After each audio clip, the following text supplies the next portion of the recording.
الحمد لله نحمده ونستعينه ونستغفره ونعوذ بالله من شرور أنفسنا ومن سيئات أعمالنا من يهده الله فلا مضل له ومن يضلل فلا هادي له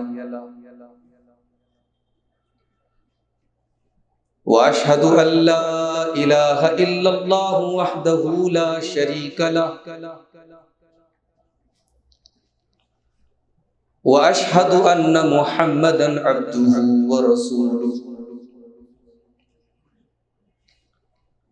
يا أيها الذين آمنوا اتقوا الله حق تقاته ولا تموتن إلا وأنتم مسلمون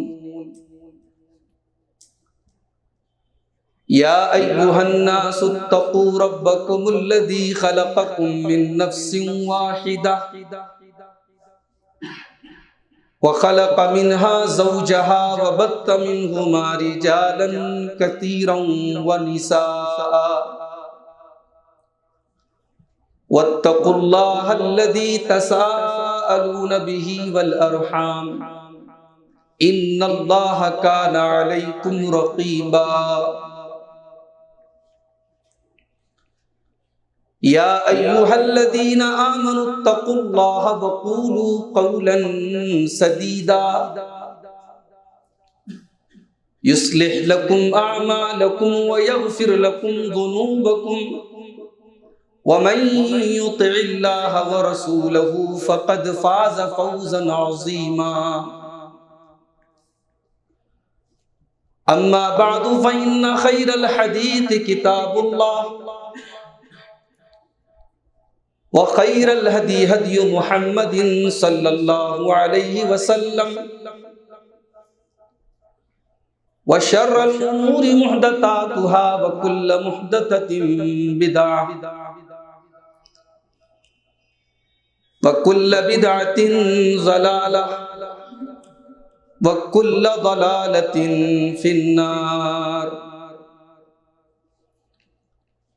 اعوذ باللہ من الشیطان الرجیم بسم اللہ الرحمن الرحیم اللہ الذی خلقکم من ضعف ثم جعل من بعد ضعف قوة ثم جعل من بعد ضعف قوة ثم جعل من بعد قوة ضعفا وشيبا يخلق ما يشاء وهو العليم القدير. محترم علماء کرام، بزرگوں اور دوستوں، نوجوان ساتھیوں، پردہ نشین ماں اور بہنوں، پیارے بچوں، سب سے پہلے میں اللہ تبارک و تعالیٰ کا شکر ادا کرتا ہوں کہ وادی کشمیر میں آپ کے سامنے آج مجھے گفتگو کرنے کی اس نے توفیق دی، اور میں اس علاقائی جمعیت کے ہمارے جو ذمہ دار ہیں ان تمام لوگوں کا میں شکر گزار ہوں کہ انہوں نے آج مجھے یہ سعادت دی، مجھے یہ موقع دیا کہ میں آپ کے سامنے کچھ باتیں رکھ سکوں. اللہ تعالیٰ ان تمام بھائیوں کو جزائے خیر دے جن کی کوشش سے آج کا یہ پروگرام آج اس مسجد میں منعقد ہوا ہے. اللہ ہم سب کو کہنے اور سننے سے زیادہ عمل کرنے کی توفیق عطا فرمائے. قرآن کریم کی سورۃ الروم کی ایک آیت میں نے آپ کے سامنے پڑھی ہے. اس آیت کریمہ میں اللہ تعالیٰ نے ہماری زندگی کے 3 الگ الگ دور کو بیان کیا. انسان کی زندگی میں 3 دور آتے ہیں. 3 اسٹیج ہوتے ہیں، 3 مراحل ہوتے ہیں۔ اللہ الذی خلقکم من ضعف، اللہ تبارک و تعالیٰ نے جب تم کو پیدا کیا تو تم کمزور تھے۔ یہ پہلا پیریڈ ہے، بچپن کا دور۔ بچہ پیدا ہوا کمزور ہے، اتنا کمزور ہے اسے بھوک لگی ہے روتا ہے، پیاس لگی ہے روتا ہے، پیٹ میں درد ہے روتا ہے، اس کے پاس اپنی بات کو کہنے کا کوئی اور میڈیم ہی نہیں ہے، وہ صرف رو کر کے اپنی بات کہتا ہے، چل نہیں سکتا، بلا کسی کے سپورٹ کی حرکت نہیں کر سکتا۔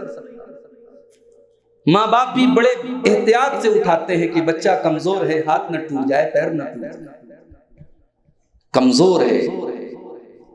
اللہ الذی خلقکم من ضعف، اللہ تبارک و تعالیٰ نے تم کو کمزور بنایا۔ تمہاری زندگی کا جو بچپن کا دور تھا وہ کمزوری کا دور تھا،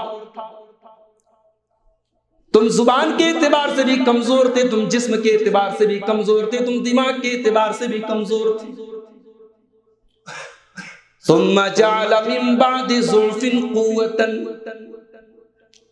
پھر دھیرے دھیرے تمہاری کمزوری طاقت میں بدلنے لگی، تم گھٹنوں کے بل چلنے لگے، پھر دیوار کے سہارے تم چلنے لگے، پھر باپ کی انگلی پکڑ کر کے تم نے چلنا سیکھ لیا، تم 10 سال کے ہو گئے، 15 سال کے ہو گئے، 20 سال کے تم جوان رانا بن گئے، تمہارے بازوؤں میں مچھلیاں تڑپنے لگیں، تمہیں ایک خوبصورت چہرہ بھی مل گیا، ایک بہترین تمہیں پرسنالٹی بھی مل گئی۔ ثم جعل من بعد ضعف قوة، میرے بندو یہ تمہاری زندگی کا دوسرا دور ہے، یہ طاقت کا دور ہے، یہ قوت کا دور ہے، یہ انرجی کا دور ہے، یہ پاور کا دور ہے۔ کمزوری کا زمانہ، اس کے بعد طاقت کا زمانہ۔ ثم جعل من بعد قوة ضعفا وشيبا، پھر ایک ایسا بھی وقت آیا جب تمہاری جوانی ڈھلنے لگی، تمہارے بال سفید ہونے لگے، تمہارے جسم کے اوپر جھریاں پڑنے لگی، تمہارے چہرے کے اوپر بڑھاپے کے اثرات آنے لگے، تمہاری ہڈیاں کمزور ہو گئی، تم جھک کر کے چلنے لگے، تم لاٹھی لے کر کے چلنے لگے، تم سہارے کے محتاج ہو گئے۔ یہ تمہاری زندگی کا تیسرا دور ہے۔ طاقت کے بعد ہم نے دوبارہ تم کو کمزور کر دیا، وشیبا، اور اب یہ جو کمزوری تھی یہ بچپن سے بھی زیادہ خطرناک تھی، کیونکہ اس کمزوری میں بڑھاپا شامل ہے۔ کمزوری کا زمانہ بچپن بھی ہے، لیکن بچپن کی کمزوری اور بڑھاپے کی کمزوری میں بہت فرق ہے۔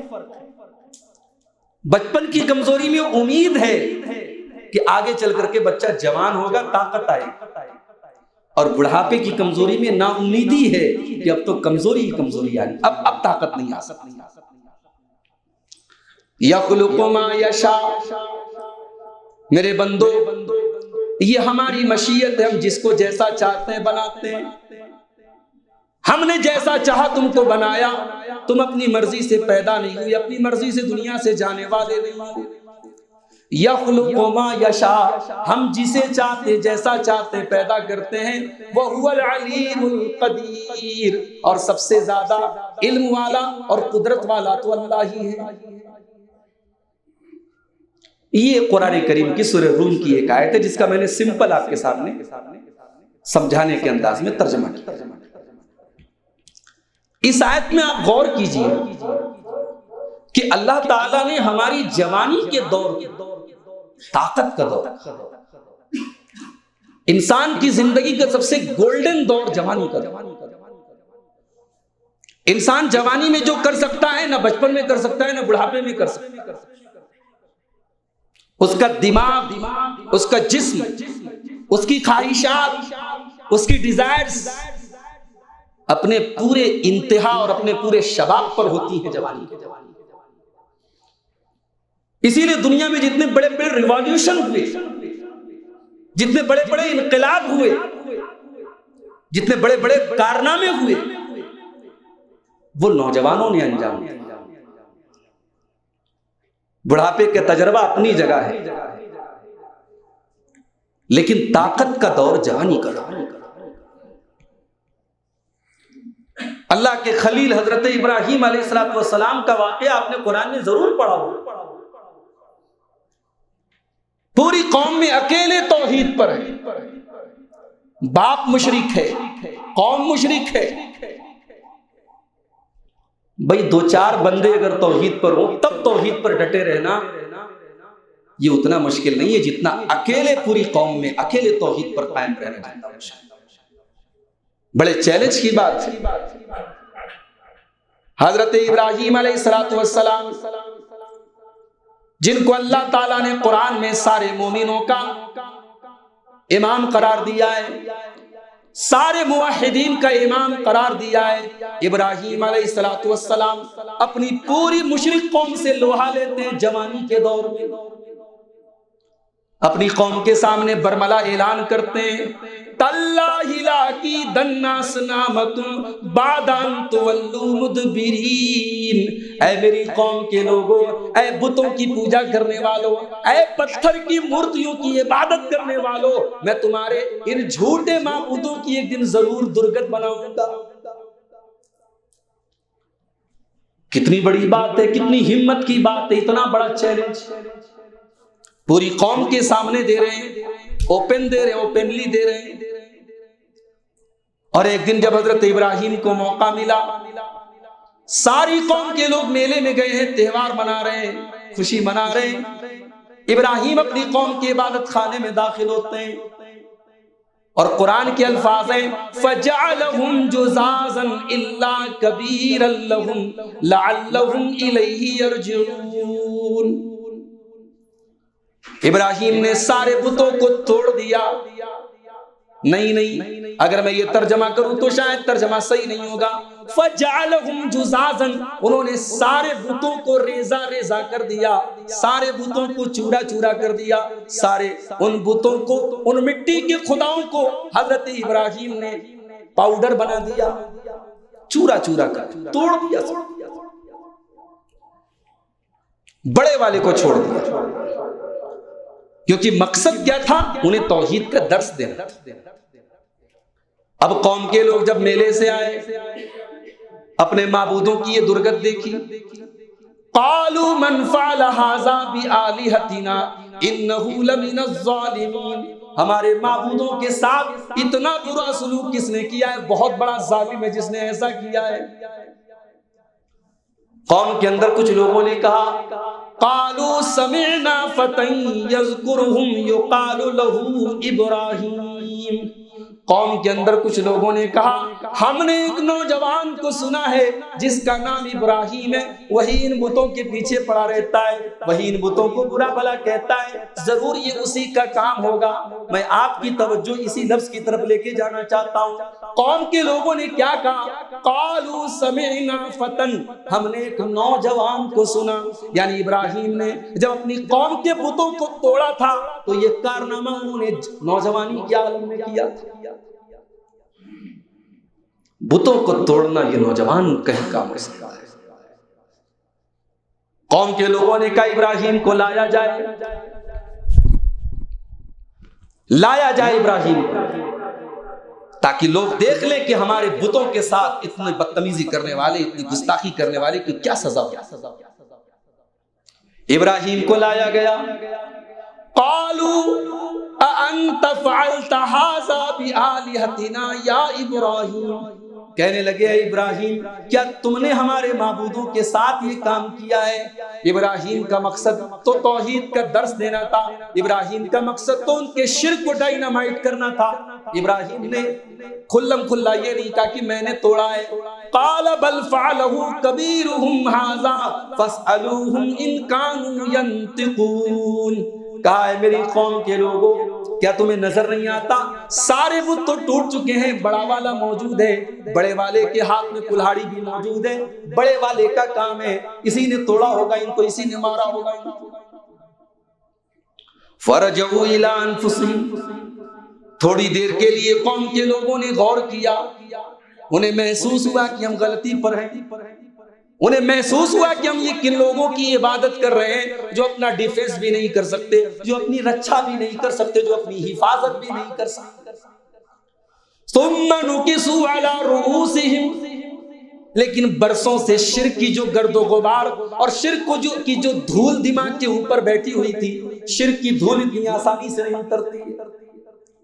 پھر پلٹ گئے، کہنے لگے اے ابراہیم تم اچھی طریقے سے جانتے ہو، لقد علمت ما هؤلاء ينطقون، اے ابراہیم تم اچھی طریقے سے جانتے ہو یہ بول نہیں سکتے۔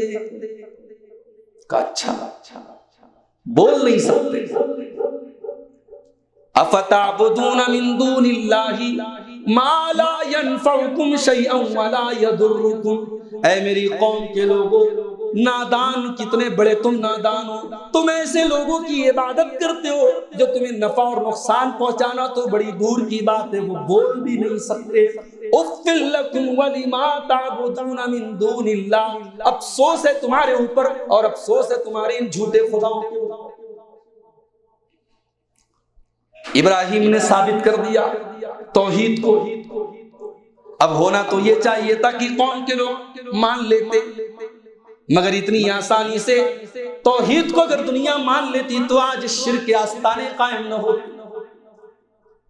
اور یہ ہمیشہ سے اہل باطل کا طریقہ رہا ہے، جب دلیل کے جواب میں دلیل نہ ہو، جب حجت کے جواب میں حجت نہ ہو، جب ثبوت کے مقابلے میں ثبوت نہ ہو تو وہ تشدد پر آمادہ ہو جاتے ہیں، وہ زور زبردستی پر آمادہ ہو جاتے ہیں۔ قالوا حرقوه وانصروا آلهتكم ان كنتم فاعلين،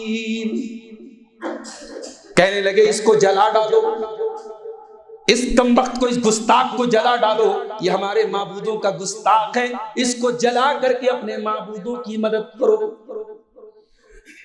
سچا معبود وہ ہے جس کو کسی کی مدد کی ضرورت نہیں، اور جھوٹا معبود وہ ہے جس کی مدد کرنے کے لیے ابراہیم کو جلانے کی پلاننگ۔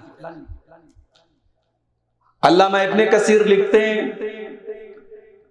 ابراہیم کو اکیلے جلانے کے لیے اتنی بڑی آگ تیار کی گئی کہ پورا قبیلہ جلایا جا سکتا تھا، بہت بڑی آگ تیار کی گئی اور ابراہیم کو اس آگ میں ڈال دیا گیا۔ ابراہیم توحید کے لیے آج آگ میں ڈالا جا رہا ہے، لیکن ابراہیم کی پیشانی کے اوپر کوئی بل نہیں ہے، ان کے چہرے کے اوپر کوئی تکلیف کے آثار نہیں ہے، ان کے چہرے پر کوئی افسوس کے آثار نہیں ہے۔ ابراہیم کی زبان پر بس ایک ہی جملہ ہے، حسبی اللہ و نعم الوکیل، میرا اللہ میرے لیے کافی ہے، میرا اللہ میرے لیے کافی ہے، اور وہ سب سے بہترین کارساز ہے، سب سے بہترین مدد کرنے والا ہے۔ اللہ کی ذات پر ایسا بھروسہ اگر ہو جائے تو ڈاکٹر اقبال کا وہ شعر تو آپ نے سنا ہی ہو، آج بھی ہو جو براہیم سا ایما پیدا، آگ کر سکتی ہے انداز گلستان۔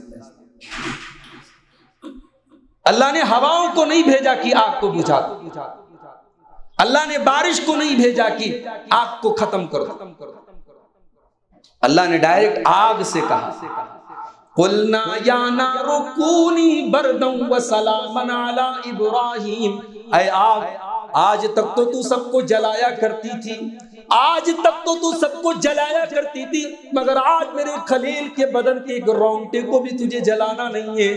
یا نار کونی بردا وسلاما علی ابراہیم، اے آگ تم میرے ابراہیم کے لیے ٹھنڈی ہو جا، تم میرے ابراہیم کے لیے سلامتی والی ہو جا۔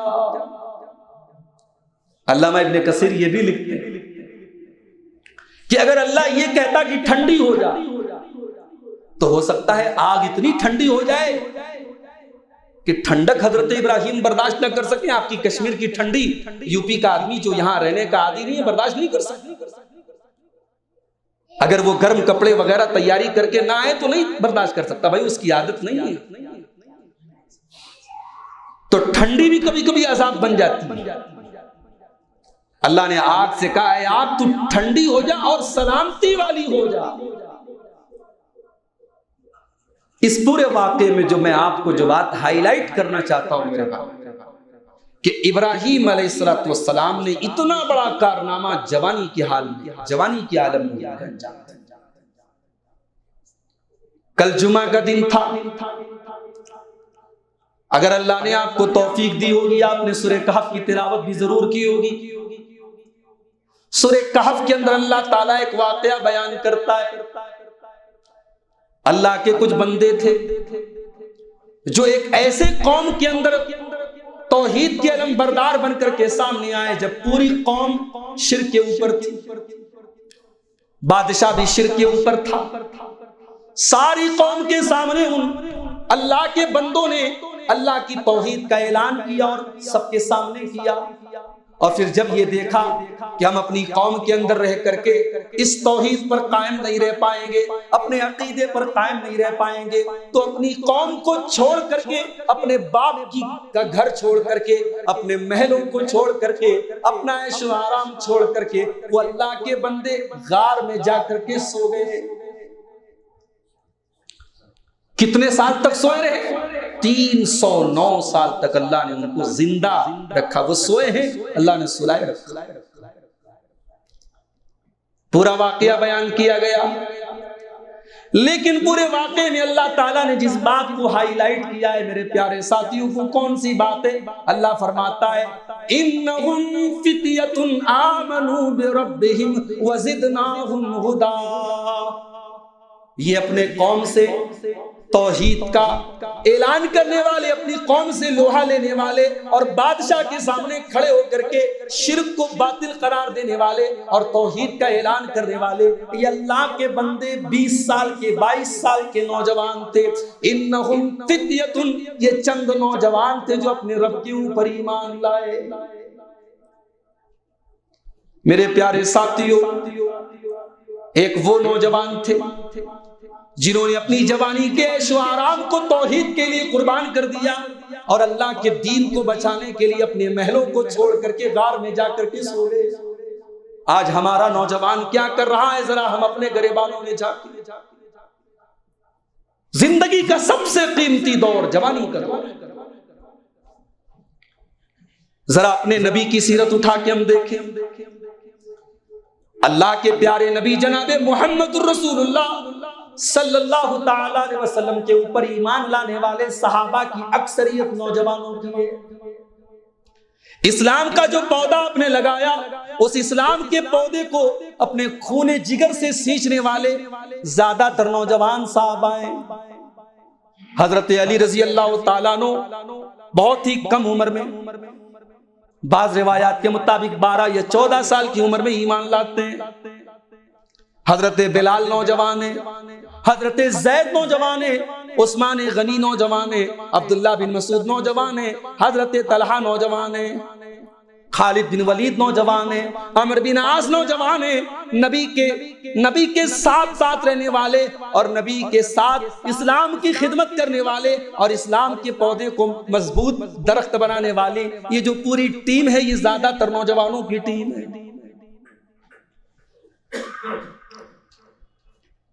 اللہ کے نبی نے اپنے انتقال کے پہلے ایک لشکر بھیجا رومیوں سے لڑنے کے.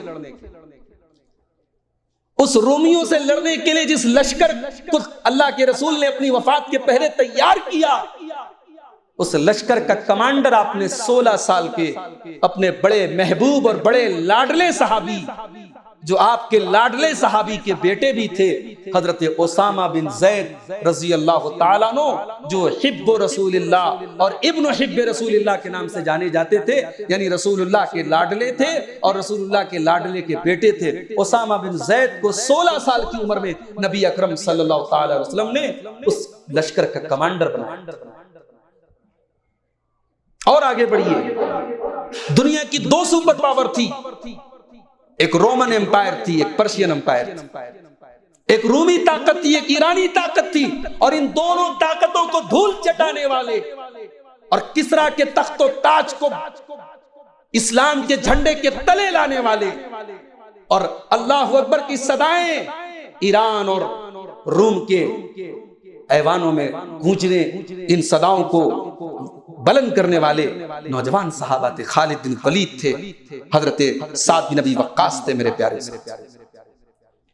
آپ کے ہندوستان کی سرزمین پر سندھ کے پاس جو لشکر آیا اور اسلام کی تعلیمات ہندوستان کی سرزمین پر پہنچی، اس لشکر کا کمانڈر بھی محمد بن قاسم نام کا ایک نوجوان تھا۔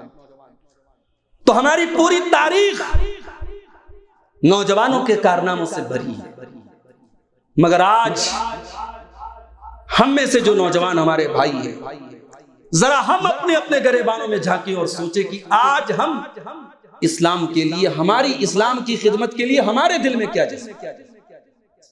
ہمارا نوجوان تو آج عیاشیوں میں مگن ہے، آج ہمارا نوجوان تو محبت اور عشق کی وادیوں میں مست ہے۔ کوئی گٹھے کھا کر کے اپنی صحت برباد کر رہا ہے، کوئی شراب کے نشے میں دھت ہے، کوئی جوا میں مبتلا ہے، کوئی حرام خوری میں مبتلا ہے، کوئی بدکاری میں مبتلا ہے۔ کیا یہ امت کے نوجوان؟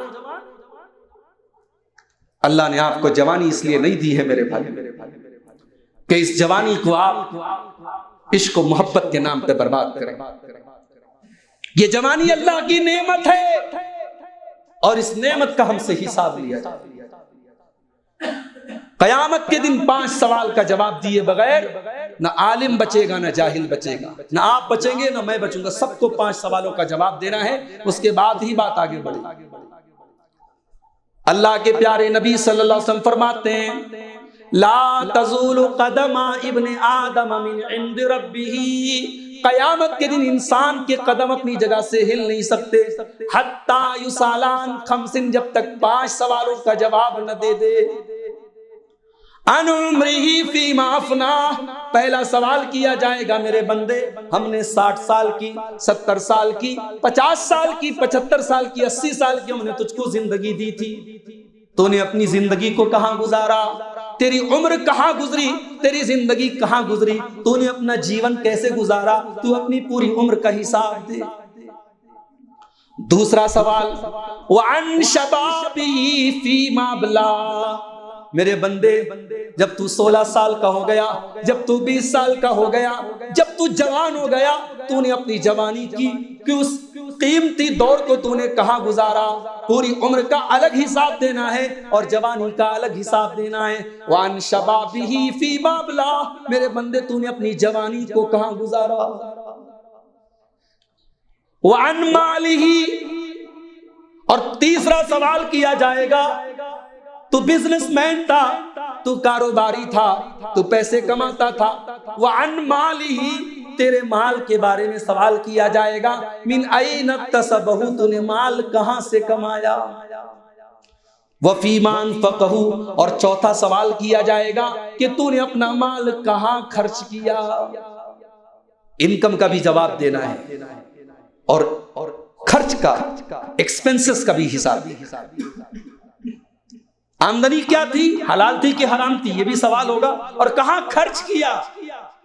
ناجائز تو نہیں اڑایا، فضول جگہوں پر تو نہیں اڑایا، اس کا بھی حساب۔ اور 5واں سوال بڑا ڈینجرس سوال ہوگا، وَمَاذَا عَمِلَ فِيمَا عَلِمَ، اور اے میرے بندے تو نے جو علم حاصل کیا اس علم کے اوپر تو نے عمل کتنا کیا؟ اب بعض لوگ اس حدیث کو سن کر کے گھبرا جاتے ہیں کہ بھائی زیادہ تقریر مت سنو، زیادہ علم مت حاصل کرو، جتنا علم حاصل کرو گے اتنا زیادہ حساب دینا۔ یہ نادانی کی بات ہے۔ دین کا جو بیسک علم ہے، جو دین کا ضروری علم ہے، وہ تو آپ کو حاصل کرنا ہی ہے، وہ تو نہیں حاصل کریں گے تو آپ برباد ہو جائیں۔ قبر میں آپ سے تھوڑی پوچھا جائے گا آپ نے MBA کیا کہ نہیں کیا، آپ ڈاکٹر تھے کہ نہیں تھے، آپ لائر تھے کہ نہیں تھے، آپ نے انجینئرنگ پڑھی کہ نہیں پڑھی۔ قبر میں آپ سے 3 سوال ہوں گے اور ان تینوں سوالوں کا جواب آپ کو میڈیکل سائنس میں تو نہیں ملے گا، کیمسٹری اور بایو میں تو نہیں ملے گا، فزکس میں تو نہیں ملے گا، ہسٹری میں تو نہیں ملے گا، دنیا کے کسی کالج میں، کسی یونیورسٹی میں تو نہیں ملے گا، ملے گا تو رب کے قرآن میں ملے گا اور جناب محمد رسول اللہ صلی اللہ علیہ وآلہ وسلم کے فرمان میں ملے گا۔ اور جب بندہ صحیح جواب دے گا تو فرشتہ پوچھے گا قبر میں کہ تجھے یہ جواب پتا کیسے چلا کہ تیرا رب اللہ ہے، تیرے نبی محمد صلی اللہ علیہ وسلم ہے، تیرا دین اسلام ہے؟ تو جانتے ہو بندہ جواب کیا دے گا؟ قرأت کتاب اللہ، میں نے اللہ کی کتاب کو پڑھا تھا، میں نے رب کے قرآن کو پڑھا تھا، میں نے قرآن کی تلاوت کی تھی، قرآن کو پڑھا تھا اور نبی کی حدیثوں کو میں نے حاصل کیا تھا۔ رب کے قرآن میں نبی کی حدیثیں بھی شامل ہیں. رب کے قرآن کو نبی کی حدیثوں کے بغیر نہ سمجھا جا سکتا ہے نہ اس پر عمل کیا جا سکتا ہے. تو جہاں شریعت میں یہ کہا گیا کہ قرآن کی تلاوت کرو، اس میں آٹومیٹک یہ حکم شامل ہے کہ ساتھ میں نبی کی سنت کو بھی اپناؤ، اس لیے کہ نبی کی حدیثوں کے بغیر قرآن کو نہ سمجھا جا سکتا ہے نہ قرآن پر عمل کیا جا سکتا ہے. تو ہمارا نوجوان آج کہاں ہے میرے بھائی؟ آج کی میری تقریر کا یہی ٹاپک ہے کہ آج ہمارا نوجوان کہاں ہے. کون سی ایسی چیزیں جو ہمارے نوجوانوں کو ڈسٹرائے کر رہی ہیں، برباد کر رہی ہیں. کسی قوم کو برباد کرنا ہو آج کے زمانے میں اسے ایٹم بم سے برباد کرنے کی ضرورت نہیں ہے، اسے ہتھیاروں سے برباد کرنے کی ضرورت نہیں ہے. کسی قوم کو، کسی کمیونٹی کو برباد کرنا ہو، اس قوم کے نوجوانوں کے ہاتھ میں ڈرگس تھما دو، اس قوم کے نوجوانوں کے ہاتھ میں موبائل کے اندر پورن سائٹ کا رسیا بنا دو، خوبصورت لڑکیوں کے جال میں پھنسا دو، انہیں جنسی خواہشات کا غلام بنا دو، انہیں شہوت کا غلام بنا دو، انہیں نشے کا عادی بنا دو، انہیں دنیا پرست بنا دو. وہ قوم آٹومیٹک برباد. اور آج ہمارے دشمنوں نے ہمارے نوجوانوں کے ساتھ یہی کیا ہے. آج اگر ہم بات کریں کہ ہمارے نوجوانوں کی پرابلم کیا ہے، ہمارے نوجوانوں کے ساتھ مسئلہ کیا ہے، ان کے بگاڑ کا مسئلہ کیا ہے، کیوں پریشان ہے، کیوں برباد ہے، تو سب سے پہلی چیز جو ہمیں نظر آتی ہے کہ ہمارا نوجوان اپنی زندگی کے مقصد کو بھول کے بیٹھا ہے. ہماری زندگی کا مقصد یہ نہیں تھا میرے بھائیوں کہ ہم خوب پیسہ کمائیں، عالی شان مکان بنائیں. نہ پیسہ کمانا حرام ہے، نہ عالی شان مکان بنانا حرام ہے، مگر یہ زندگی کا مقصد نہیں ہے. مقصد کیا ہے؟ وَمَا خَلَقْتُ الْجِنَّ وَالْإِنسَ إِلَّا لِيَعْبُدُونَ. میرے بندو، ہم نے تم کو صرف اور صرف اپنی عبادت کے لیے پیدا کیا ہے. تم اس لیے دنیا میں پیدا کیے گئے ہو تاکہ تم اللہ کو راضی کرو. تم شادی بھی کرو تو اللہ کو راضی کرنے کے لیے کرو، تم بچے بھی پیدا کرو تو اللہ کو راضی کرنے کے لیے کرو، تم بیوی کے جائز حقوق کو پورا کرو تو اللہ کو راضی کرنے کے لیے کرو، تم کاروبار بھی کرو تو اللہ کو راضی کرنے کے لیے کرو، تم بازار میں بھی جاؤ تو اللہ کو ناراض کرنے والا کوئی کام نہ کرو. وَمَا خَلَقْتُ الْجِنَّ وَالْإِنسَ إِلَّا لِيَعْبُدُونَ. مقصد اللہ کی عبادت ہے. اور یہاں یہ غلط فہمی دور کر لیجیے.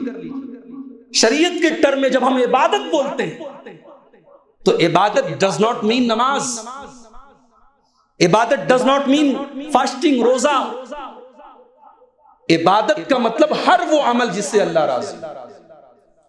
آپ کا کاروبار بھی اللہ کی شریعت کی نظر میں عبادت ہے اگر آپ حلال طریقے سے کاروبار، حتیٰ کہ اپنی بیوی کا حق آپ ادا کر رہے ہیں.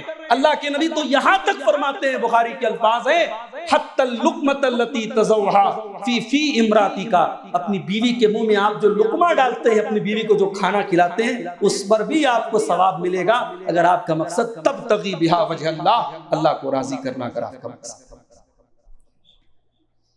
تو ہماری زندگی کا مقصد تو یہ تھا میرے بھائی. اگر ہماری زندگی کا مقصد وہی ہوتا جو کفار کا ہے، جو مشرکین کا ہے، تو ہمیں اللہ نے انسان کیوں بنایا؟ جانور بھی کھاتا ہے، پیتا ہے، شہوت پوری کرتا ہے، اللہ نے ہمیں انسان بنایا. یہ تو کافر کی سوچ ہے، یہ تو مشرک کی سوچ ہے کہ آخرت وآخرت کوئی چیز نہیں ہے، دنیا میں رہنا ہے. ان ہی الا حیاتنا الدنیا نموت ونحیا وما نحن بمبعوثین. یہ تو مکے کے کافر کہا کرتے تھے کہ یہ تو بس دنیا کی زندگی ہے، یہی جینا ہے، یہی مرنا ہے، اور لوٹ کر کے اللہ کے پاس نہیں جانا ہے، اللہ کو حساب نہیں دینا ہے. یہ کافر کی سوچ.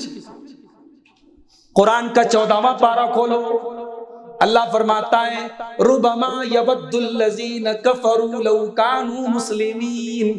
میرے بندو، ایک ایسا دن بھی آنے والا ہے جب کافر یہ تمنا کرے گا کہ کاش میں مسلم ہوتا، کاش میں مسلمان ہوتا. ذرہم یاکلوا ویتمتعوا ویلہہم الامل فسوف یعلمون. اے نبی، آپ ان کو چھوڑ دیجئے، یہ کھاتے رہیں، یہ انجوائے کرتے رہیں، یہ لمبے لمبے پلان بناتے رہیں، ان قریب ان کو انجام پتا چل جائے گا. کھانا پینا انجوائے کرنا اور لمبے لمبے پلان بنانا، اللہ نے کہا یہ مومن کا کام نہیں ہے۔ مومن کی زندگی کا مقصد کیا ہے؟ قل ان صلاتی ونسکی ومحیای ومماتی للہ رب العالمین، اے نبی آپ اعلان کر دیجئے میری نماز بھی اللہ کے لیے، میری قربانی بھی اللہ کے لیے، میرا جینا بھی اللہ کے لیے، میرا مرنا بھی اللہ کے لیے، میری زندگی کا مقصد تیرے دین کی سرفرازی، میں اسی لیے مسلمان، میں اسی لیے نمازی۔ یہ آپ کی زندگی کا مقصد ہے میرے بھائی۔ آج ہمارا نوجوان اپنی زندگی کے مقصد کو بھول کے بیٹھے، اور جب کوئی چیز اپنے مقصد سے ہٹ جائے، بھئی میں نے یہ گھڑی لگائی ہے، یہ گھڑی اگر کام نہ کرے تو میں تو اپنی کلائی میں نہیں پہنوں گا، یہ مائک کام نہ کرے تو میں اس کو ہٹا کے پھینک دوں گا، یہ لائٹ کام نہ کرے تو یہ لائٹ یہاں نہیں رہے گی۔ ہم اپنی زندگی میں جو چیزیں یوز لیس ہو جائیں، جو اپنا مقصد پورا نہ کریں، ہم اسے کباڑ میں ڈال دیتے ہیں، اسے ردی کی ٹوکری میں ڈال دیتے ہیں۔ ہم اگر اپنی زندگی کے مقصد کو بھول جائیں، اپنی زندگی کا ٹارگٹ ہم دنیا کو بنا لیں، کھانا پینا اور انجوائے کرنا یہ ہماری زندگی کا مقصد ہو جائے، تو اللہ تبارک و تعالیٰ بھی ہمیں کباڑ میں ڈال دے گا۔ اور آج اس نے ہمارے اوپر جو حالات ہیں، ہم کہیں نہ کہیں غور کریں تو اس کے پیچھے بہت بڑی وجہ یہ ہے کہ آج ہم نے اپنی زندگی کے مقصد کو بھولا۔ نوجوانوں کے ساتھ دوسرا مسئلہ یہ، ہمارا نوجوان آج دنیا پرست ہو چکا ہے۔ بھئی اللہ نے دنیا کو دار العمل بنایا ہے، دنیا میں ہم جو عمل کریں گے آخرت میں اسی کی جزا پائیں گے۔ دنیا دار العمل ہے، آخرت دار الجزا ہے۔ تو دنیا آخرت کی کھیتی ہے، دنیا میں ہمیں رہنا ہے، دنیا میں زندگی گزارنی ہے، شادی بھی کرنی ہے، بیوی بچوں کا حق بھی ادا کرنا ہے، مگر اصل ٹارگٹ آخرت کو بنانا ہے، ہمیں تیاری آخرت کی کرنی ہے۔ اسی لیے قارون کو، جو اپنے زمانے کا بہت پیسے والا، جس کے خزانوں کی کنجیاں بڑے بڑے پہلوان اٹھاتے تھے، قارون کی قوم کے نیک لوگوں نے قارون سے کیا کہا؟ وَابْتَغِ فِي مَا آتَاكَ اللَّهُ الدَّارَ الْآخِرَةَ وَلَا تَنْسَ نَصِيبَكَ مِنَ الدُّنْيَا، اے قارون تو اپنی دنیا کے اندر رہ کر کے تو آخرت کی تیاری کر، تو اپنی دنیا کے ذریعے تو آخرت کی تیاری کر۔ وَلَا تَنْسَ نَصِيبَكَ مِنَ الدُّنْيَا، دنیا کو تجھے بھولنا نہیں ہے، دنیا والوں کا حق بھی ادا کرنا ہے، لیکن دنیا کی زندگی کو تو آخرت کی تیاری کا ذریعہ بنا لے، دنیا پرست مت بنو۔ ہمارے نبی جناب محمد رسول اللہ صلی اللہ تعالی علیہ وسلم نے دنیا کے بارے میں کیا فرمایا؟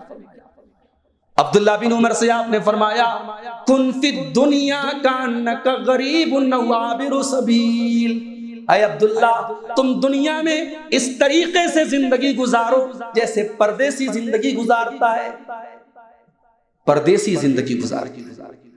پردیسی کشمیر کا کوئی آدمی سعودی عرب میں جا کر کے کام کرتا، جاب کرتا، اسے اپنے وطن کی یاد آتی، وہاں بہترین وہ کھانے کھا رہا ہے، اے سی کے کمروں میں رہ رہا ہے، دن بھر کار چلا رہا ہے، زندگی میں کوئی مشکل نہیں ہے، مگر اسے اپنا وطن یاد آتا ہے، اسے اپنا گھر یاد آتا ہے۔ اللہ کے نبی کہہ رہے دنیا میں پردیسی کی طرح زندگی گزارو، او عابر سبیل، یا مسافر کی طرح تم زندگی گزارو جو کسی جگہ سفر کرتے کرتے پہنچا ہے، اب وقتی طور پر اس نے کہیں ہالٹ کیا ہے، وہ اس کی منزل نہیں ہے، ابھی وہ اپنی منزل کی طرف رواں دواں ہے۔ اسی لیے اللہ کے نبی صلی اللہ تعالی علیہ وسلم معمولی سی چٹائی پر جب لیٹا کرتے تھے، اور صحابہ نے جب آپ سے یہ کہا کہ اللہ کے نبی ہم آپ کے لیے آرام دہ بستر کا انتظام کر دیتے ہیں، ہم آپ کے لیے گدے کا انتظام کر دیتے ہیں، آپ کیوں اتنی تکلیفیں اٹھاتے ہیں؟ تو اللہ کے نبی نے کیا جواب دیا تھا؟ ما انا الا کراکب استظل تحت شجرۃ ثم راح فترکها، اے میرے صحابہ میں تو دنیا میں اس مسافر کی طرح ہوں جو کسی پیڑ کے نیچے آرام کرنے کے لیے، سستانے کے لیے ٹھہر جاتا ہے، اور پھر جب اس کی نیند کھلتی ہے تو اپنی منزل کی طرف وہ روانہ ہو جاتا ہے۔ یہ دنیا میرے لیے وقتی آرام گاہ ہے، یہ دنیا میری منزل نہیں ہے، یہ دنیا میرا ڈیسٹینیشن نہیں ہے، یہ میرا ٹارگٹ نہیں ہے، یہ میری منزل نہیں ہے۔ دنیا کو منزل مت بناؤ میرے. اور ایک بات بولوں، اگر آپ آخرت کو اپنا ٹارگٹ بنائیں تو دنیا خود چل کر کے آپ کے پاس.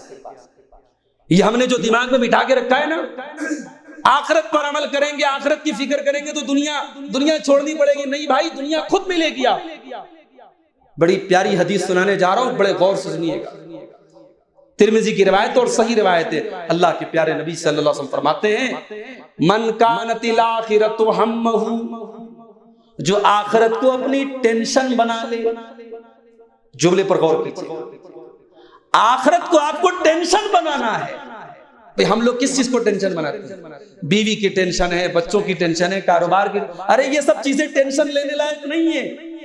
بیوی سے کوئی تکلیف ہے، آج تکلیف ہے کل دور ہو جائے گی. بچوں سے کوئی تکلیف ہے، آج ہے کل دور ہو جائے گی. کاروبار میں کوئی مسئلہ ہے، آج ہے کل ختم ہو جائے گا. ٹینشن لینا ہے تو آخرت کی ٹینشن. من کانت الآخرۃ ہمہ، جو آخرت کو اپنی ٹینشن بنا لے، اپنی فکر بنا لے، اپنی سوچ بنا لے، اپنا ٹارگٹ بنا لے. اللہ کے نبی کیا فرماتے ہیں؟ جعل اللہ غناہ فی قلبہ، اللہ تعالیٰ اس کے دل کو غنی بنا دے گا. پیسے والے غنی تو بہت ہوتے ہیں، دل کے غنی بہت کم لوگ ہوتے ہیں. جن کے دل کو اللہ تعالیٰ غنی بنا دیتا ہے، ان کے پاس پیسے کم بھی ہو، ان کی زندگی میں آسائش کم بھی ہو، لیکن ان کے دل کو سکون کی دولت مل جاتی ہے. اگر آپ آخرت کو اپنا ٹارگٹ بنا لیں، اللہ کے نبی فرماتے ہیں جعل اللہ غناہ فی قلبہ، اللہ تعالیٰ اس کے دل کو غنی بنا دے گا. وَجَمَعَ لَهُ شَمْلَهُ، اور اللہ تعالیٰ اس کی الجھنوں کو دور کر دے گا، اس کے مسائل اور اس کی پرابلم کو اللہ تعالیٰ حل کر دے گا. وَأَتَتْهُ الدُّنْيَا وَهِيَ رَاغِمَةٌ، اور دنیا چل کر کے اس کے پاس آئے گی. دنیا میں جتنی روزی روٹی آپ کو لکھی ہے وہ تو ملنے والی ہے. حرام کاروبار کرنے والا یہ سمجھتا ہے میں نے حرام کما کے کروڑوں کما لیا. ارے تو حلال کے ذریعے محنت کرتا، تجھے اللہ کروڑوں دیتا. تیری روزی روٹی تو جب تو ماں کے پیٹ میں تھا 120 دن کا تھا، تیری روزی روٹی تو تبھی لکھ دی گئی. اب یہ تو تیرے اوپر ڈیپینڈ کرتا ہے کہ تو حلال طریقہ اپناتا ہے کہ حرام طریقہ اپناتا ہے. تیرے حصے کی روزی کوئی چھین نہیں سکتا. تو اللہ تعالیٰ آخرت کی ٹینشن والے کے بارے میں کہہ رہا ہے، اللہ کے رسول کہہ رہے ہیں دنیا چل کر کے اس کے پاس آ. وَمَنْ كَانَتِ الدُّنْيَا هَمَّهُ، اور جو دنیا کو اپنا ٹارگٹ بنا لے، جو دنیا کو اپنی زندگی کا مقصد بنا لے، جو آخرت کو بھول جائے، جعل اللہ فقرہ بین عینیہ، وہ اگر دنیا میں پیسے والا بھی ہے تب بھی ہمیشہ اس کو غریب ہونے کا ڈر لگا رہے گا، فقیر ہونے کا ڈر لگا رہے گا، ہمیشہ اس کو اپنی دولت کے ختم ہونے کا ڈر لگا رہے گا. وَفَرَّقَ عَلَيْهِ شَمْلَهُ، اور اللہ تعالیٰ اس کی الجھنوں کو اور بڑھا دے گا. وَلَمْ يَأْتِهِ مِنَ الدُّنْيَا إِلَّا مَا قُدِّرَ لَهُ، اور دنیا بھی اتنی ہی ملے گی جتنی اللہ نے اس کے مقدر میں لکھی ہے. تو دنیا پرست مت بنو میرے نوجوان. دنیا خوب کماؤ، دنیا کی زندگی کو بہتر بناؤ، مگر اصل ٹارگٹ آخرت. تیسرا مسئلہ ہمارے نوجوانوں کا، نوجوان لڑکوں کے ساتھ بھی ہے، نوجوان لڑکیوں کے ساتھ. عشق و محبت کے نام پر جو بے راہ روی ہمارے یہاں. ایک زمانہ تھا جب ہمارے مسلم سوسائٹی میں اگر کسی کے بارے میں ہم سن لیتے تھے کہ اس کا کسی غیر محرم عورت کے ساتھ اس کا چکر ہے، اس کا ریلیشن ہے، اس کا افیئر ہے، تو سماج تھوکتا تھا ایسے. اب کون تھوکے گا بھائی؟ اب تو ہر دوسرے کا چکر ہے. جو چیز کل عیب تھی آج ہنر بن گئی. آج تو ہر نوجوان بڑے فخر سے کہتا ہے کہ صاحب میرے تو اتنے لوگوں کے ساتھ میرے تعلقات. اللہ نے اگر آپ کو شکل و صورت سے نوازا ہے، خوبصورت بنایا ہے. اور وادی کشمیر کی کیا بات ہے، اللہ نے اس وادی کو بہت ساری نعمتوں سے نوازا، اور اس میں سے ایک نعمت یہ بھی ہے کہ اللہ نے آپ کو حسین و جمیل بنایا ہے. یہ حسن کی نعمت بھی میرے بھائیوں، چاہے وہ مرد ہو چاہے وہ عورت ہو، یہ بھی بہت بڑا فتنہ ہے، بہت بڑی آزمائش. اگر آپ کو یہ لگتا ہے کہ آپ نے اپنے حسن و جمال کے جال میں بہت سے لوگوں کو پھنسا لیا تو آپ کو یہ لگ رہا ہے کہ یہ آپ کی کامیابی ہے، لیکن حقیقت میں یہ آپ کی بربادی ہے۔ ارے آپ کیا حسین و جمیل ہیں۔ ایک حسین و جمیل وہ بھی تھا جسے دنیا حضرت یوسف کے نام سے جانتی ہے۔ اتنے خوبصورت، اتنے حسین و جمیل کہ مصر کی عورتوں نے ان کو دیکھ کر اپنے ہاتھ کاٹ ڈالے۔ اور جب حضرت یوسف کی زندگی میں یہ دور آیا کہ ایک نہیں کئی عورتیں ان کو گناہ کی دعوت دے رہی ہیں، ہر ایک یہ چاہتی ہے کہ یوسف میرا عاشق بن جائے، میرا چاہنے والا بن جائے، میرے جال میں پھنس جائے۔ تو یوسف علیہ السلام اللہ کی بارگاہ میں دعا کرتے ہیں، رب السجن احب الی مما یدعوننی الیہ۔ اے اللہ، اے اللہ، یہ عورتیں جس گناہ کی مجھے دعوت دے رہی ہیں، اللہ اس گناہ سے بہتر ہے تو مجھے جیل کی کوٹری میں پہنچا دے، تو مجھے قید خانے میں پہنچا دے۔ اے اللہ، تیرا بندہ یوسف جیل میں جانا گوارا کرے گا، مگر ان عورتوں کی بدکاری کی دعوت کو قبول کرنا پسند نہیں کرے گا۔ وَإِلَّا تَصْرِفْ عَنِّي كَيْدَهُنَّ أَصْبُ إِلَيْهِنَّ وَأَكُن مِّنَ الْجَاهِلِينَ۔ اور اے اللہ، اگر تو نے اپنا کرم نہ کیا، تو نے اپنی رحمت سے مجھے ان کے جال سے نہ بچایا، تو اے اللہ میں اپنے آپ کو بہت مضبوط نہیں سمجھتا ہوں، مجھے ڈر ہے کہیں میں ان کے جال میں نہ پھنس جاؤں اور میں بھی جاہل نہ ہو جاؤں۔ عورت کے فتنے میں پھنسنے والا جاہل ہے، یہ قرآن کی سائز سے پتہ چلتا ہے۔ جو واقعی میں عالم ہوگا، جسے پتا ہوگا کہ یہ بدکاری اور زناکاری کتنا بڑا فتنہ ہے، وہ ان کے جال میں کبھی نہیں پھنسے۔ یوسف علیہ السلام کہہ رہے ہیں، اے اللہ میں جاہلوں میں سے ہو جاؤں گا اگر تو نے مجھے نہیں بچایا۔ میرے نوجوان ساتھیوں، اللہ نے آپ کی خواہشات کو پورا کرنے کے لیے حلال طریقہ بنایا ہے، آپ نکاح کریں۔ اور میں تو کشمیر میں پہلی بار آیا ہوں، بہت میں یہاں کے ماحول کے بارے میں بہت جو میں نے سنا ہے وہی جانتا ہوں۔ مجھے یہ بھی کسی نے کسی زمانے میں بتایا تھا کہ یہاں کی شادیاں بڑی ہائی فائی ہوتی، 20 طریقے کے گوشت کے آئٹم بنتے تب جا کے کشمیر میں شادیاں ہوتی ہیں۔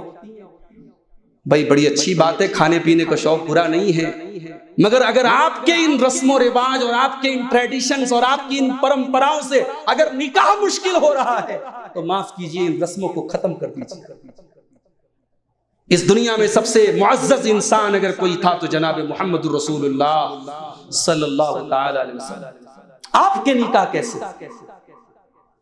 آپ کا نکاح ہوتا ہے حضرت زینب کے ساتھ، اور نکاح کہاں ہوتا ہے؟ آسمان پر ہوتا ہے۔ اللہ قرآن کی آیت نازل کرتا ہے، فَلَمَّا قَضَى زَيْدٌ مِّنْهَا وَطَرًا زَوَّجْنَاكَهَا۔ اے اللہ، جب زید نے طلاق دے دی زینب کو اور زینب کی عدت پوری ہو گئی، زَوَّجْنَاكَهَا، تو ہم نے زینب کا نکاح آپ سے کر دیا۔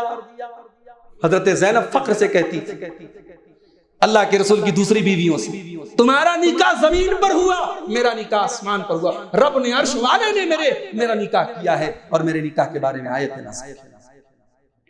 اتنا بڑا نکاح ہوا، نبی اکرم کا نکاح ہوا، اور ولیمے میں گوشت اور روٹی کا ایک معمولی کھانا وہ ولیمے کے طور پہ صحابہ نے کھایا۔ تو نکاح سادگی چاہتا ہے، اور اگر آپ نے نکاح کو مشکل کیا تو زمانہ کس کروٹ جا رہا ہے ہمیں اور آپ کو بہت اس پر ڈسکس کرنے کی ضرورت نہیں، بہت اچھی طریقے سے محسوس کریں۔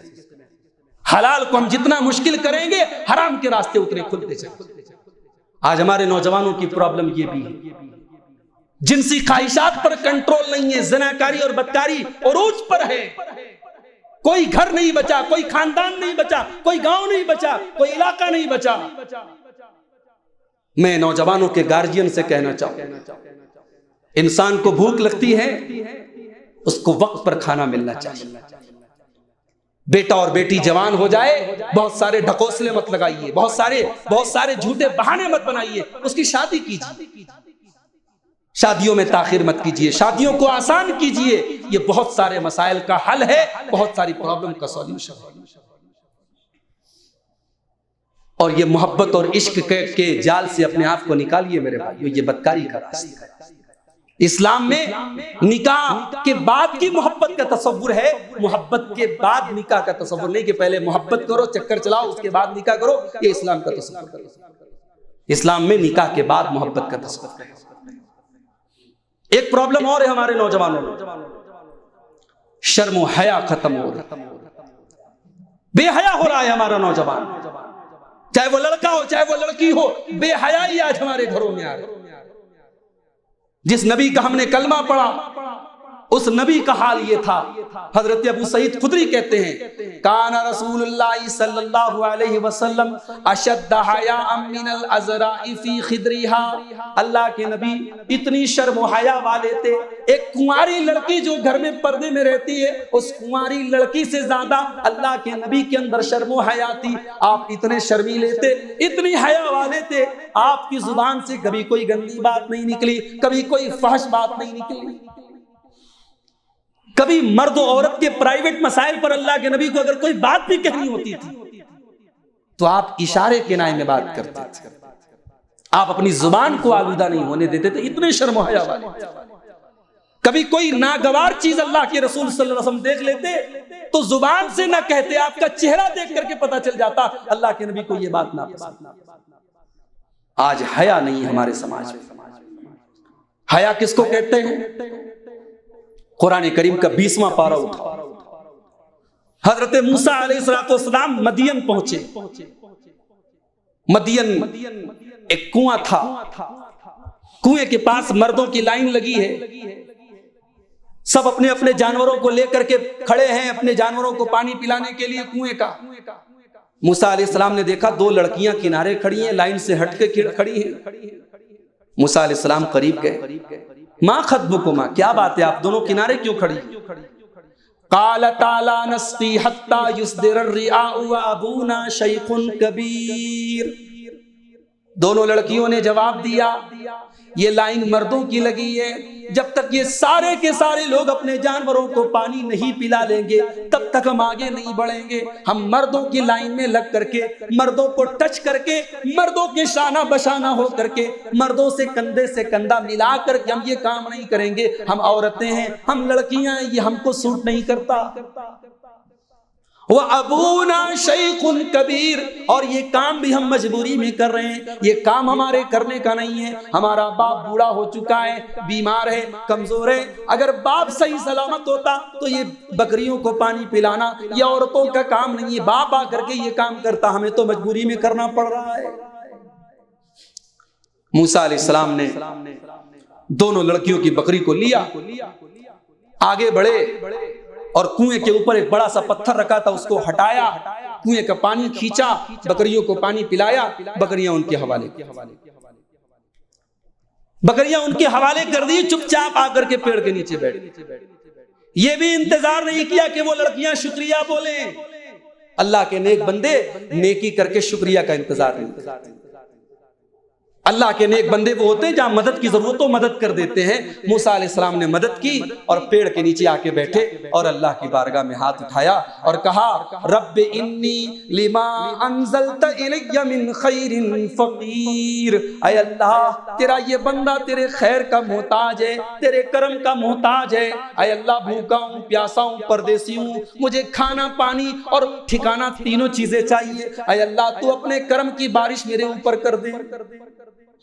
موسیٰ علیہ السلام نے دعا کی، اللہ نے دعا سن لی۔ وہ دونوں لڑکیاں جو حضرت شعیب کی بیٹیاں تھیں، ان کے والد کا نام شعیب تھا، وہ دونوں لڑکیوں میں سے ایک لڑکی واپس آئی۔ اب وہ لڑکی کا نام کیا تھا قرآن میں مینشن نہیں کیا، وہ لڑکی خوبصورت تھی کہ نہیں تھی قرآن میں مینشن نہیں کیا، لیکن اس لڑکی کی چال کا انداز اللہ تعالیٰ نے مینشن کیا۔ فَجَاءَتْ إِحْدَاهُمَا تَمْشِي عَلَى اسْتِحْيَاءٍ، دونوں لڑکیوں میں سے ایک لڑکی شرماتے ہوئے، حیا کے ساتھ، شرم کے ساتھ چلتے ہوئے موسیٰ کے پاس آئی اور کہنے لگی میرے والد آپ کو بلا رہے ہیں تاکہ آپ نے ہماری بکریوں کو جو پانی پلایا اس کی اجرت آپ کو دیں۔ اذان ہو رہی، روکتے ہیں، کیا کریں گے؟ ان لڑکیوں کی حیا کو اللہ نے قرآن میں ذکر کیا ہے۔ آج ہمارے نوجوانوں کے اندر شرم و حیا کا جنازہ نکل رہا ہے، لڑکوں کے اندر سے بھی لڑکیوں کے اندر سے۔ اللہ کے پیارے نبی فرماتے ہیں کہ جس چیز کے اندر حیا ہوتی ہے الا زانہ ما یکون الحیاء فی شیء الا زانہ جس چیز کے اندر حیا ہوتی ہے، حیا اس کو اٹریکٹیو بنا دیتی ہے، اس کو مزین کر دیتی ہے، اور جس چیز کے اندر سے حیا کو نکال لیا جائے الا شانہ، وہ چیز عیبدار ہو جاتی ہے۔ آج ہمارا نوجوان بے حیا ہو رہا ہے۔ ہمارے نوجوان کا ایک مسئلہ اور ہے، ہر چمکتی چیز کے پیچھے بھاگ رہا ہے۔ کسی نے جذباتی نعرے لگا دیے، کسی نے قرآن و حدیث کے نام پر بلایا، یہ پھٹ سے لپک گیا۔ اس نے یہ بھی پتا کرنے کی کوشش نہیں کی کہ کہیں ایسا تو نہیں کہ پیکنگ تو قرآن و حدیث کی ہے، اندر کا میٹیریل گڑبڑ ہے۔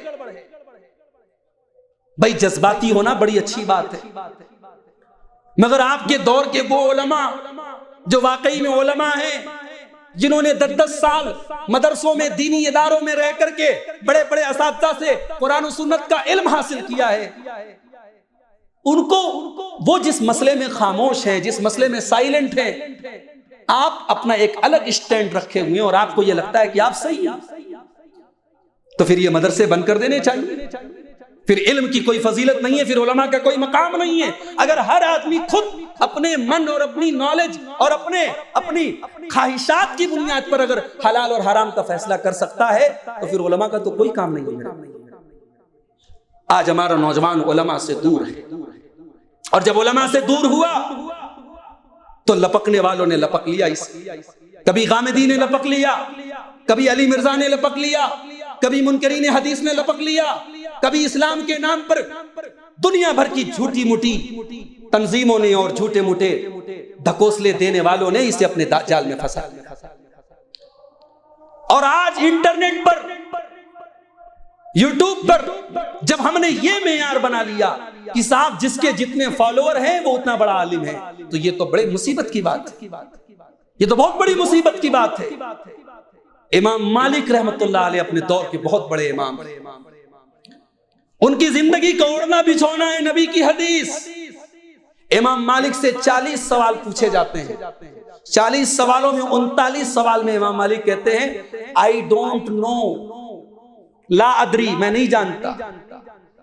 39 سوالوں کے جواب میں امام مالک کہتے ہیں میں نہیں جانتا، 40ویں سوال کے جواب میں جواب دیتے۔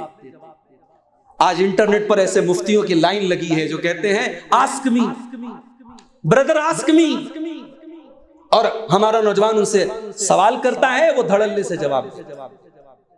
اب وہ جواب صحیح ہے غلط ہے، قرآن و حدیث کی جو انٹرپریٹیشن اس نے کی ہے، جو ایکسپلینیشن اس نے کی ہے، وہ صحیح ہے کہ غلط، اس سے کس کو مطلب ہے؟ ہمارا نوجوان تو اسی میں خوش ہے، اس نے بخاری کی حدیث پڑھ کے سنا۔ بھائی صاحب بخاری کی حدیث وہ بھی پیش کر رہا ہے جو مزاروں پہ جا کے سجدے کرتا ہے، بخاری کی حدیث وہ بھی پڑھ کے سنا رہا ہے جو عید میلاد النبی کا جلوس نکالتا ہے، بخاری کی حدیث وہ بھی پڑھ کے سنا رہا ہے جو محرم کی 10 تاریخ کو یا حسین کے نعرے لگا۔ دنیا کے تمام باطل فرقوں نے قرآن و حدیث کو اپنے غلط عقیدے اور نظریات کو پروموٹ کرنے کے لیے سہارا بنایا، اور یہی اہمیت سمجھ میں آتی ہے منہج، یہی سمجھ میں آتی ہے اہمیت اس میتھڈ کی جس میتھڈ پر نبی کے صحابہ۔ ذرا نبی کی اس حدیث کو دہرائیے آپ۔ اللہ کے پیارے نبی فرماتے ہیں بنی اسرائیل میں 72 فرقے پیدا ہوئے، میری امت میں 73 فرقے پیدا ہوں گے، کلہم فی النار، ترمذی کی روایت ہے، صحیح روایت ہے، سارے کے سارے جہنم میں جائیں گے، الا ملۃ واحدہ، سوائے ایک جماعت کے، ایک ملت کے۔ صحابہ نے پوچھا اے اللہ کے نبی وہ کون سی جماعت ہوگی؟ آپ نے جماعت کا نام نہیں بتایا، منہج بتایا، فرمایا ما انا علیہ واصحابی، جو میرے اور میرے صحابہ کے طریقے اور منہج پر ہوگی۔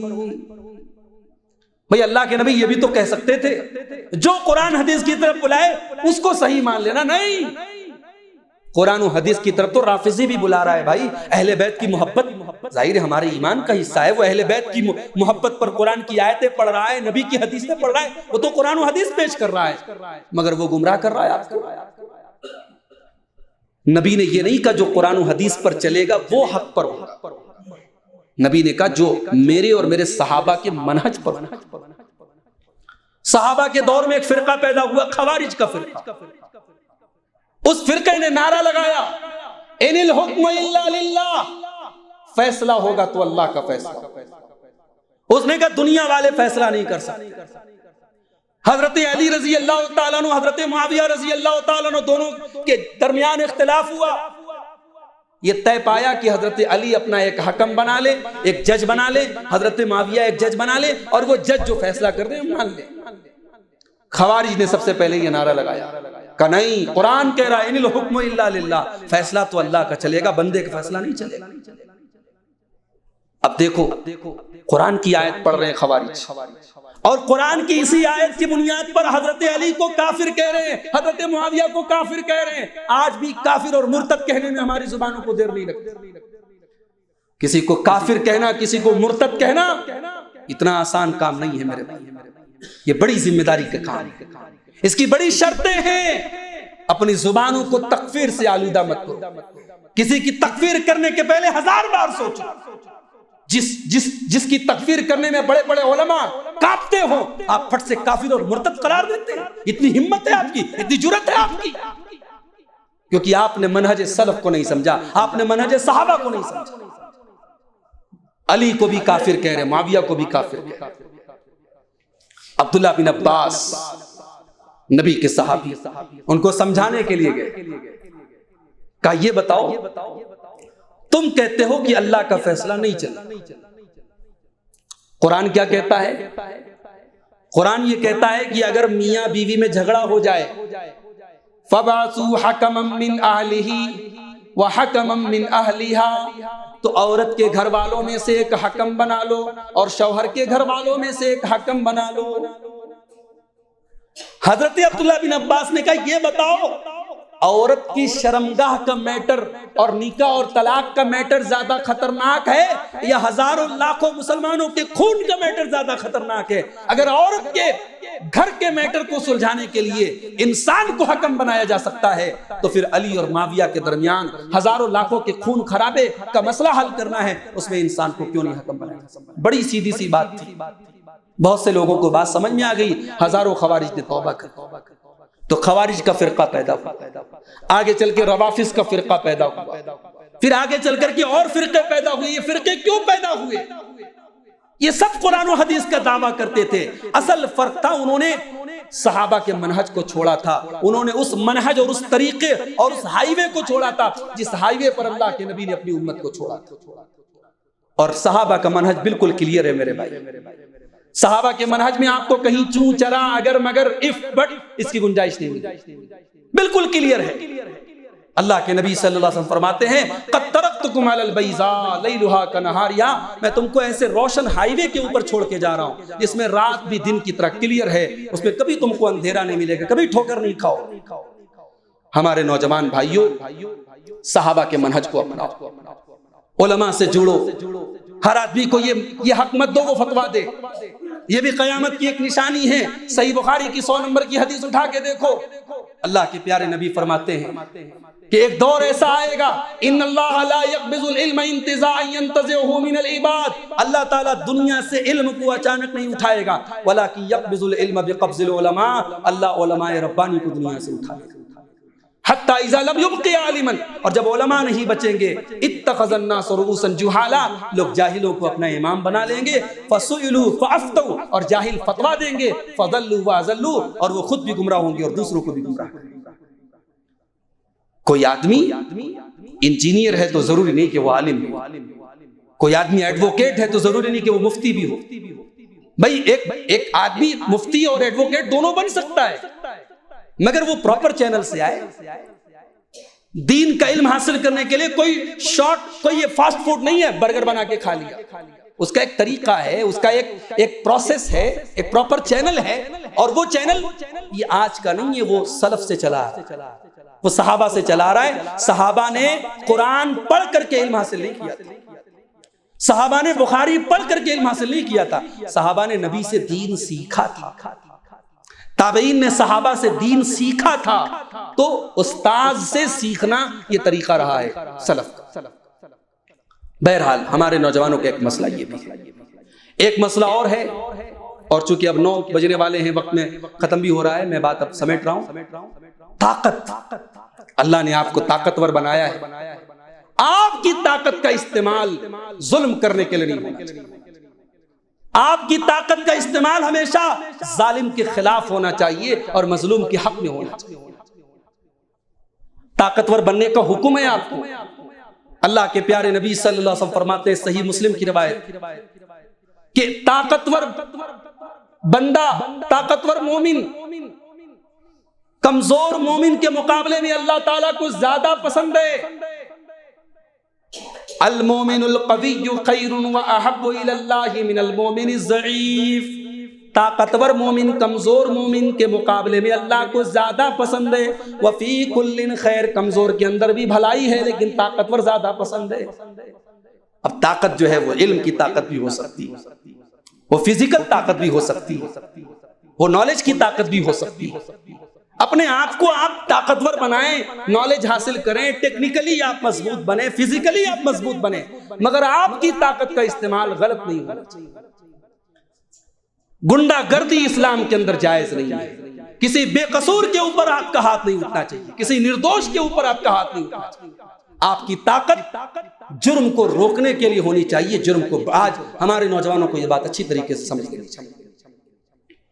اور ایک آخری چیز بیان کر کے بات ختم کروں گا کہ آج ہمارے نوجوانوں کے اندر اگر ہم بگاڑ کی بات کریں تو ایک بہت بڑا بگاڑ یہ بھی ہے کہ ہمارے بہت سارے نوجوان مختلف قسم کی نشے کی چیزوں میں غرق ہیں۔ شراب عام ہوتی چلی جا رہی ہے، مسلم علاقوں میں ڈرگس سپلائی ہو رہے ہیں۔ سب سے زیادہ اگر سروے کیا گیا، میں بہت کئی سال پہلے ممبئی گیا تھا، ممبئی میں ایک بہت بڑا ایریا ہے ممبرا، مسلم اکثریت ایریا ہے۔ وہاں اس زمانے میں ایک نشہ تھا، ایک ڈرگس تھا، وہ اتنا خطرناک تھا، ڈاکٹروں کی رپورٹ تھی کہ وہ انسان کی اتڑیوں کو دھیرے دھیرے گلا دیتا ہے، ختم کر۔ اور جو ایک بار اس ڈرگ کا عادی ہو گیا پھر چھوٹنا بہت مشکل۔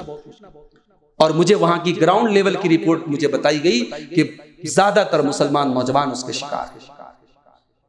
میرے بھائیوں، یہ جسم اللہ نے ہم کو دیا ہے، یہ زندگی اللہ نے ہم کو دی ہے، یہ نشہ، یہ ڈرگس، یہ شراب، یہ گٹکے، یہ تمباکو، یہ تمام کی تمام چیزیں یہ خودکشی ہیں، یہ اپنے آپ کو ہلاکت میں ڈالنے والی چیزیں ہیں۔ اور میرا رب قرآن میں کہتا ہے وَلَا تَقْتُلُوا أَنفُسَكُمْ إِنَّ اللَّهَ كَانَ بِكُمْ رَحِيمًا۔ اپنے آپ کو قتل مت کرو، تمہارا رب بہت مہربان ہے۔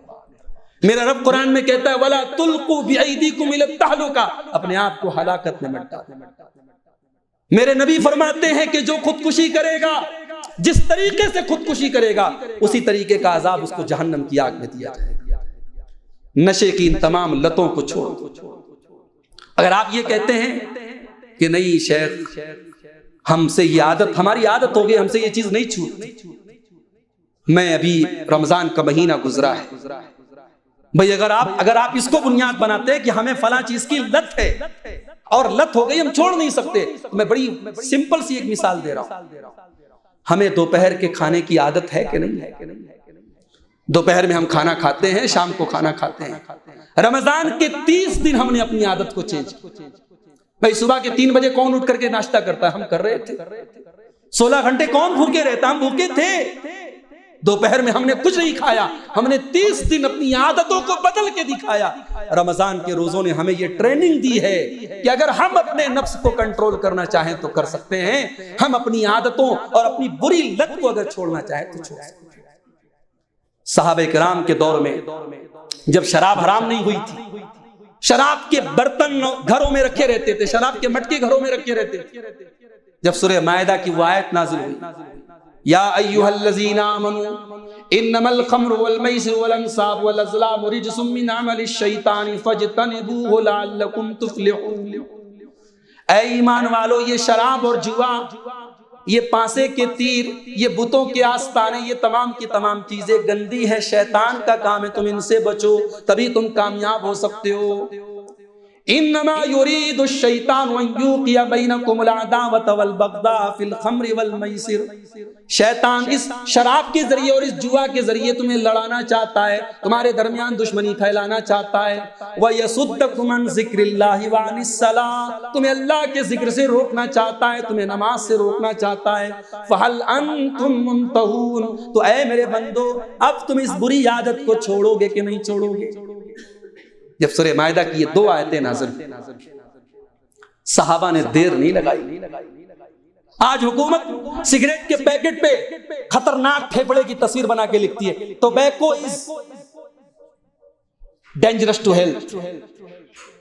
تمباکو صحت کے لیے خطرناک ہے, تمباکو سے کینسر ہوتا ہے, اس پر بنا بھی ہے اور حکومت اس کو سیل بھی کروا رہی ہے.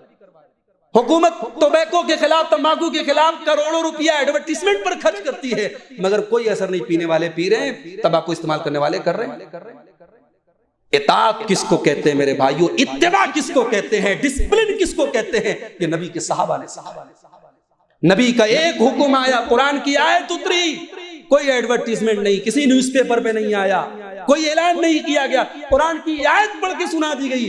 صحابہ نے اپنے گھر سے شراب کے مٹکے توڑ دیے, گلاس توڑ دیے, پیالے توڑ دیے, اور سب نے کہا انتہینا انتہینا, اے اللہ ہم باز آتے ہیں, اب ہم شراب کو ہاتھ نہیں لگائیں. میرے نوجوان ساتھی, اللہ نہ کرے اگر آپ کسی نشے کے عادی ہیں, اس نشے کی عادت کو آپ ترک کر دیں, چھوڑ دیں. اپنی صحت کو برباد نہ کریں, اپنے جسم کو برباد نہ کریں. آپ کسی کے بیٹے ہیں, آپ کی ماں کو آپ سے آرزو ہے, آپ کے باپ کو آپ سے آرزو ہے. اگر آپ کسی کے شوہر ہیں, آپ کی بیوی کی آپ کے اوپر ذمہ داری ہے, آپ کے بچوں کی آپ کے اوپر ذمہ داری ہے. ہر قسم کے نشے سے اپنے آپ کو. تو نوجوانوں کے اندر پائے جانے والے بگاڑ کے تعلق سے یہ چند باتیں میں نے بکھری باتیں آپ کے سامنے رکھی ہیں. میں اللہ سے دعا کرتا ہوں اللہ ہمارے نوجوانوں کو ہر قسم کے بگاڑ اور برائی سے محفوظ رکھے. اللہ انہیں کتاب و سنت پر اور صحابہ کرام کے منہج پر چلنے کی توفیق عطا فرمائے. اللہ ہمارے نوجوانوں کو ہر اس دعوت سے اور ہر اس فکر سے دور رکھے جو نبی اور صحابہ کے خلاف. اللہ ہر بگاڑ والی اور ہر منحرف فکر اور سوچ سے ان کو دور رکھے. اللہ ان کو زندگی کی آخری سانس تک کتاب و سنت پر اور نبی کے صحابہ کے منہج پہ چلنے کی توفیق عطا فرمائے. ہم میں سے جو نوجوان کسی قسم کے نشے کے شکار ہیں, اللہ ان کی اس عادت اور لت کو چھڑا دے. ہم میں سے جو نوجوان کسی بھی طریقے کی بے راہ روی کے شکار ہیں, اللہ ان کو صحیح راہ پہ لے آئے. ہم میں سے جو نوجوان کسی بھی قسم کی برائی میں مبتلا ہیں, اللہ ان کی اصلاح فرما دے, ان کو توبہ کی توفیق عطا فرمائے. ہمارے وہ نوجوان بھائی جو مسجد سے دور ہے, اللہ ان کو نمازی بنا دے. جو نمازی ہیں, اللہ ان کی نمازوں میں خشوع اور خضوع پیدا فرما دے. اللہ ہمارے دلوں میں ایک دوسرے کی الفت اور محبت پیدا فرما دے. اللہ ہمیں اپنی جوانی کی قدر و قیمت کو سمجھنے کی توفیق عطا فرمائے. اللہ ہماری ماں بہنوں کی بھی حفاظت فرمائے. اللہ انہیں بھی اسلام کی تعلیمات پر عمل کرنے کی توفیق عطا فرمائے. اللہ تعالی ہمیں دنیا اور آخرت کی بھلائیوں سے نواز دے. جو ہمیں بیمار ہیں, اللہ ان کو شفا کامل عاجل عطا فرمائے. جو روزی روٹی سے پریشان ہیں, کاروبار سے پریشان ہیں, اللہ ان کو رزق حلال مہیا فرما دے. اللہ ان کے کاروبار میں برکت نصیب فرمائے. اللہ اس وادی کو امن اور چین سے بھر دے. اللہ اس وادی کو امن اور سکون سے بھر دے. اللہ ہر قسم کے شر اور فساد سے ہماری حفاظت کرے. اللہ ہر قسم کے ظالم کے ظلم سے ہمیں بچائے. اللہ ہمیں توفیق دے کہ ہم پوری آزادی کے ساتھ اس کے دین پر عمل کر سکیں. اللہ ہماری مسجدوں کی حفاظت فرمائے. اللہ ہمارے دینی اداروں کی حفاظت فرمائے. اللہ ہمارے علماء کی حفاظت فرمائے. اللہ ہمارے دعات کی حفاظت فرمائے. اللہ ساری دنیا کے اہل ایمان کی حفاظت فرمائے. اللہ تعالی ہمیں دنیا اور آخرت دونوں جہان میں نجات عطا فرمائے. ربنا تقبل منا انك انت السميع العليم وتب علينا انك انت التواب الرحيم. وصلى الله تعالى على نبينا محمد وعلى اله وصحبه اجمعين.